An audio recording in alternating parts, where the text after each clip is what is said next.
metric number is 2021618094. So next, our team member will introduce themselves. Thank you, Farah. Hi, Assalamualaikum. My name is HUMAIRA binti Muhammad NASIR. My matrix number is 2021270988. The third members. Hi, Assalamualaikum. Kumisan. My name is ANDRIANA binti AZEAN. My matric number is 2021275582.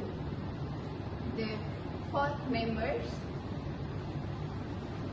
Hi, Assalamualaikum. My name is NURIN Irdina binti Ezrul. My matrix number is 2021-496486. And the last members.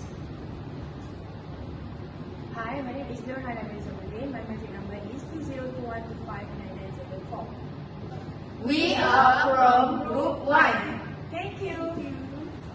So, I will explain the implementation problem often experienced when ABC is the first introduced.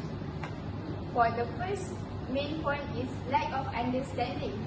ABC is not fully understood by many managers and therefore is not fully accepted as a means of cost control. Secondly, we have difficulty in identifying in-cost product. In a practical context, there are frequently difficulties in identifying the appropriate cost product. For example, property costs are often significant and yet a single product is difficult to find. Thirdly, we have lack of appropriate accounting records. ABC needs a new set of accounting records because this is often not immediately available and therefore is resistant to change is common. The setting up of a new cost pool is needed, which is time consuming. Okay, for the time consuming, activity-based cost can be more time consuming process instead of calculating total cost and dividing them equally over all products. Team members have to evaluate the cost of each product manually. They have to go through the process of dividing product in different pools. The product may need to assign a team to this specific task, but they may also choose to outsource it. This can be a better method as this process usually requires a team of management level employees. Additionally, when you outsource this task to a team that especially focus on activity-based costing, the team is usually already familiar with the program. So that's all from me. Thank you. Thank you, Farah, for explaining the question A. So for the question B, we have explained the following term, which is the first one is cost allocation, second cost apportionment, and the third is overhead absorption rate. Okay, thank you, Andriana. For the first cost allocation is a process of charging to a cost center. The overhead can be allocated directly if the exit amount is not.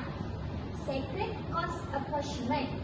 Cost apportionment is a process of charging a fair share of overhead to two or more cost centers by using an appropriate basis. So for the overhead absorption rate, is or we call as an OAR, which is calculated for the purpose of charging overhead to the cost unit. So for the OAR, we have a formula to calculate, which is the formula is OAR equal to budgeted total divide budgeted basis. For the basis of absorption, we have direct labor hour, machine hour, direct labor cost percentage, direct material cost percentage, prime cost percentage, and unit of production. So for the question C, I will pass to NURIN, Irdina, and HANAH for the explanation. Thank you. Thank you, HANAH, HUMAIRA, and ANDRIANA for the explanation.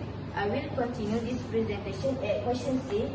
Discuss any 5 difference between activity-based costing and traditional costing for overhead computation. Activity-based costing is a method of cost allocation of overhead costs such that for each different activity, a different cost driver is applied which is best suited for that activity. The cost driver is specifically selected for each activity. Traditional costing is a costing cost driver according to the consumption of a volume of production resources. This single cost driver can be based on machine hours, labor hours, etc. and is used for all the different activities. The first difference is primary cost. The primary cost focus of traditional costing is the apportionment of overhead costs to the activities of production. Irrespective of the specific allocation of resources, traditional costing sets a single metric for every activity involved in production and allocates costs based on the consumption of that metric.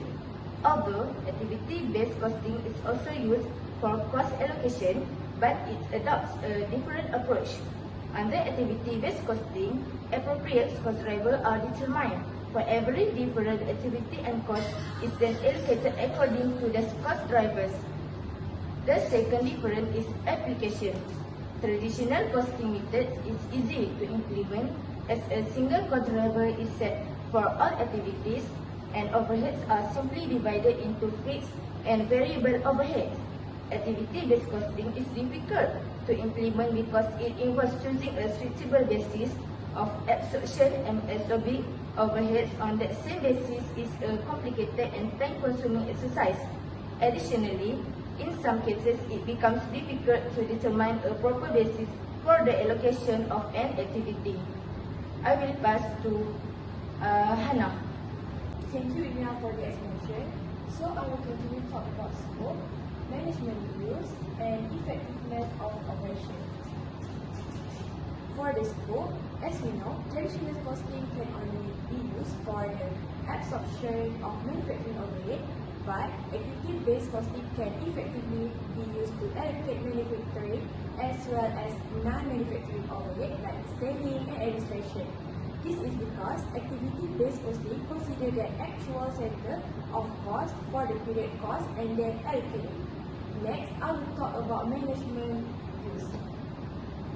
The management use is for the figure extracted by traditional costing can be included into cost figure of any statement of profit or loss because it only incorporates product cost by activity. Based costing can only be used for management purposes. The main reason being activity-based costing is based on the subjectivity of the user, and two users may not find a cost metric suitable for the same activity. However, activity-based costing can be actively used by the management of a company to make a better cost pool and allocate costs more accurately. And lastly, I will talk about effectiveness of operation. Activity-based costing improves business process in a long term. This is because management of a company needs to investigate deeply into production activities and related costs. This highlights the reason for the certain costs being incurred and which can ultimately help control and manage these costs. And lastly, traditional costing does not compel management to look for a different cost center, and so it becomes difficult for management to gather incremental data about production activities. So that's all from me, and thank you.